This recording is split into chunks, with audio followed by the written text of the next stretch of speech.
presensi 4 sebagai pemulai. Perkenalkan, nama saya Alfiani Rosyada, nomor presensi 1 sebagai presenter 1. Perkenalkan, nama saya Ayu Fitriati, nomor absen 8. Di sini saya sebagai presenter 2. Perkenalkan, nama saya Ilma Wahyu Nurlan Jumpa, presensi 15 sebagai presenter 3. Perkenalkan, nama saya Lena Yufinanda, nomor absen 19 sebagai presenter 4.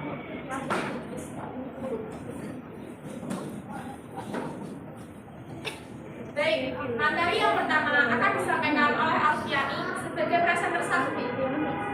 Baik, berikut adalah profil dari kasus korban pinjaman online yang kelompok kami pilih.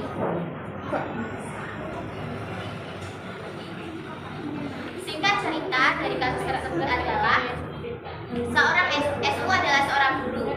Ia ingin melanjutkan pendidikannya dan ia membutuhkan uang sebesar 2,5 juta rupiah.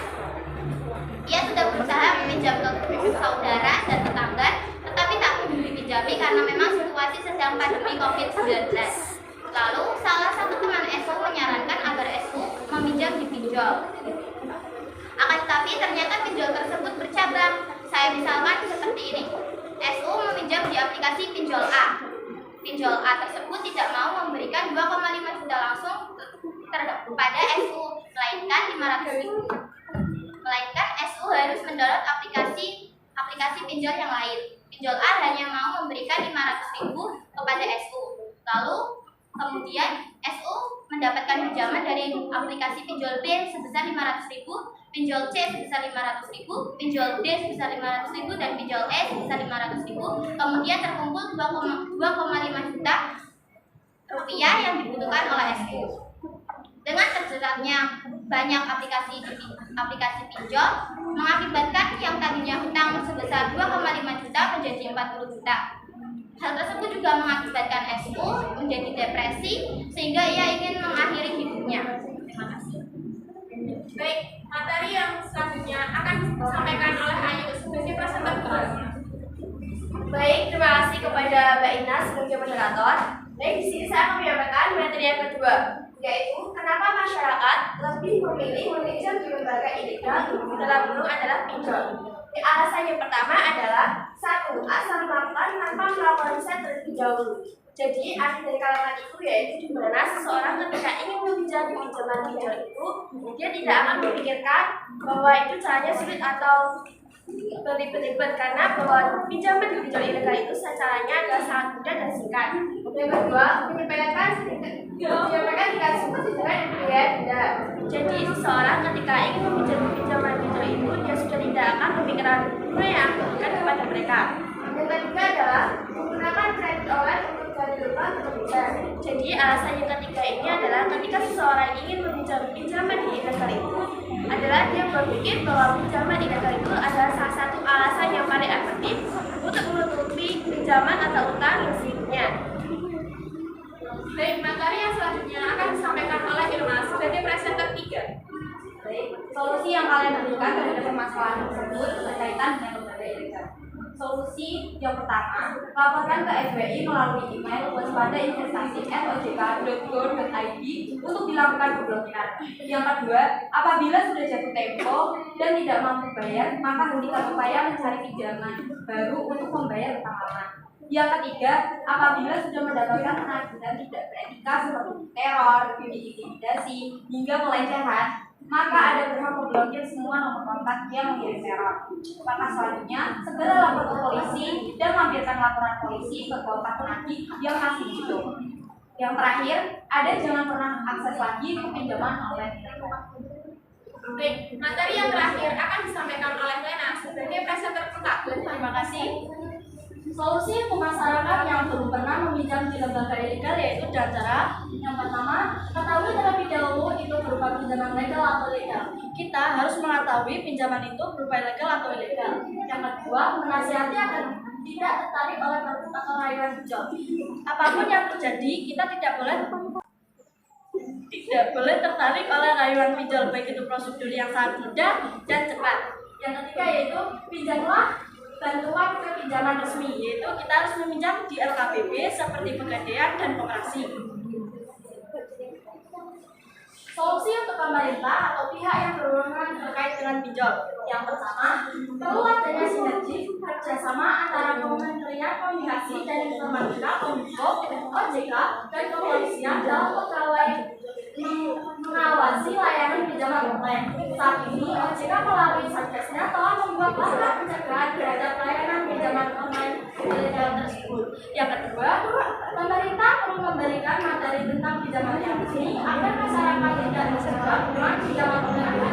Yang ketiga, tentunya regulasi terkait perlindungan bagi konsumen layanan pinjaman online ilegal. Yang keempat, perlunya evaluasi mekanisme perizinan atau pendaftaran perusahaan layanan pinjaman online di OJK. Baik presentasi sebelum saya tutup, apakah ada yang ditanyakan? Silakan, Mbak. Perkenalkan, nama saya Yuda Berjaya, nomor absen 14, perwakilan dari Bapak 6. Di sini tanya, menurut kalian, apakah kaitannya pinjol dengan lembaga keuangan pribadi? Bisa dijelaskan? Terima kasih. Baik, jawaban akan saya dapat terlebih dahulu. Silakan. Perkenalkan, saya Sri Lestari, nomor absen 33, perwakilan dari kelompok 1. Apa solusi yang kalian berikan?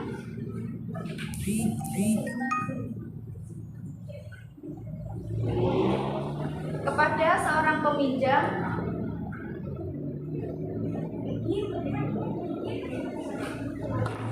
yang sudah terteror oleh pinjol,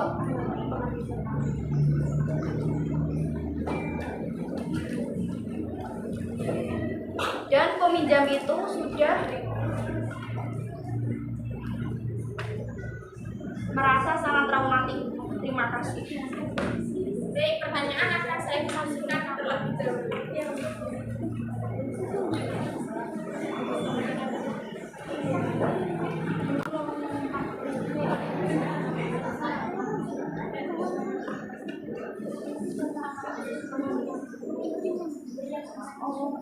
Sebagai presenter kedua, sehingga saya menjawab pertanyaan dari beda. Misalnya itu apa solusi yang kalian berikan?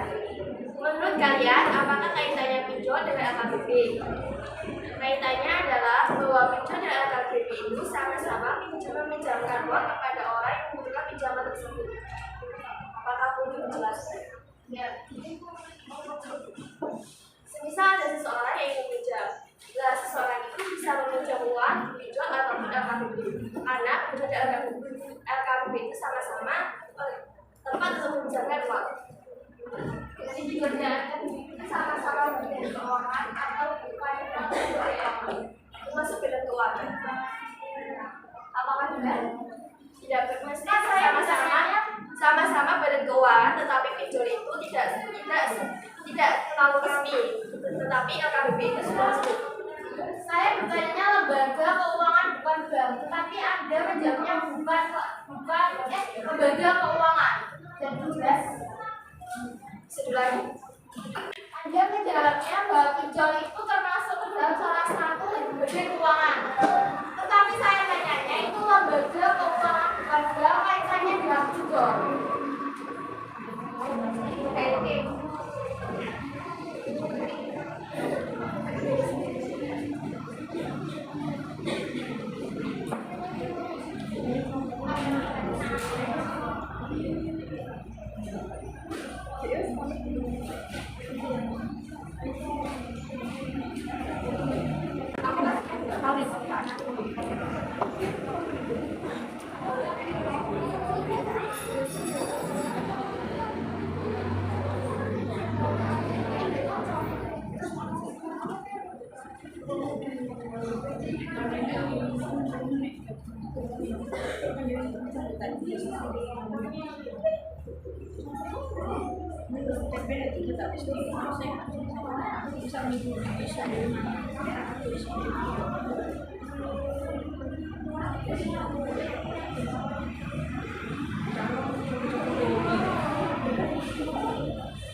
Baik, kalau pinjol itu bunganya lebih besar, kan tergantung pinjaman masing-masing.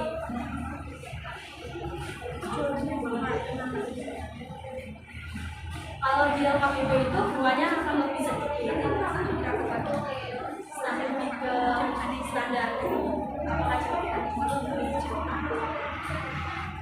Kalau pinjol itu bukan termasuk lembaga keuangan perbankan. Apakah bisa diterima? Apakah pinjol dan LKPP kebaikan kaitannya seperti apa?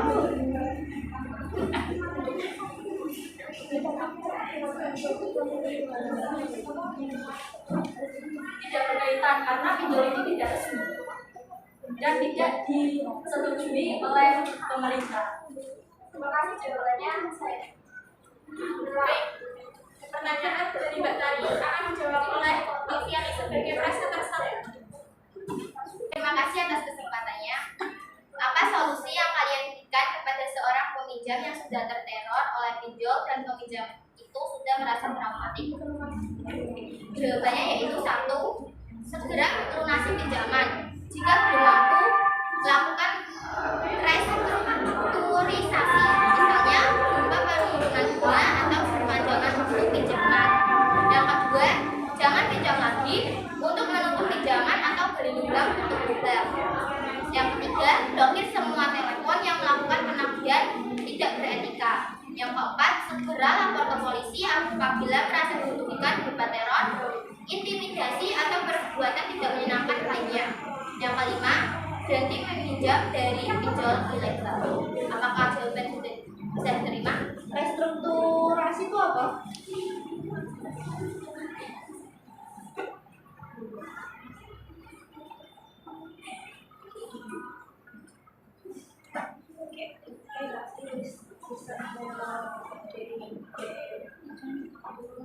Restrukturisasi adalah istilah manajemen perusahaan untuk tindakan mereorganisasi struktur hukum, struktur kepemilikan, struktur operasional atau struktur lainnya dari sebuah perusahaan agar perusahaan tersebut dapat lebih menguntungkan atau agar lebih sesuai dengan kebutuhan.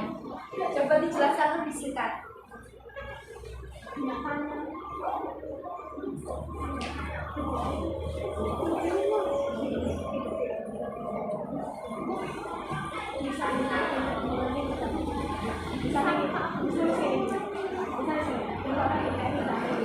Lebih singkatnya, restrukturisasi adalah keringanan pembayaran cicilan pinjaman bank atau leasing. Restrukturisasi bukan penghapusan hutang, akan tetapi memberikan keringanan untuk membayar cicilan hutang. Apakah bisa diterima? Baik, terima kasih atas jawabannya. Terima kasih. Baik, kesimpulan akan dibacakan oleh Alisa sebagai nomor.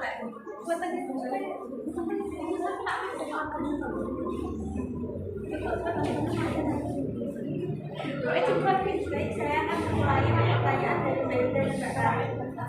Pertama, menurut kalian apakah kaitannya pinjol dengan LKPP? Pinjol dan LKPP sama-sama meminjamkan pada orang yang melakukan pinjaman. Tetapi kalau pinjol itu tidak resmi dan tidak terjangkau oleh pemerintah. Sedangkan LKPP sudah resmi tidak memiliki banyak. Yang kedua, apa solusi yang kalian berikan kepada seseorang peminjam yang sudah terteror oleh pinjol dan peminjam itu sudah merasa traumatik? Yang pertama, segera lunasi pinjaman. Jika belum mampu, lakukan restrukturisasi. Yang kedua, jangan pinjam lagi atau beri uang untuk utang. Yang ketiga, blokir semua telepon yang melakukan penagihan tidak beretika. Yang keempat, segera lapor ke polisi apabila merasa dirugikan. Yang kelima, berhenti meminjam pada pinjol ilegal. Selanjutnya saya akan membacakan kesimpulan dari materi ini. Dari kasus tersebut dari Malang yang terjerat 29 pinjaman online, bisa diambil kesimpulannya bahwa kita lebih baik tidak meminjam uang kepada pinjol.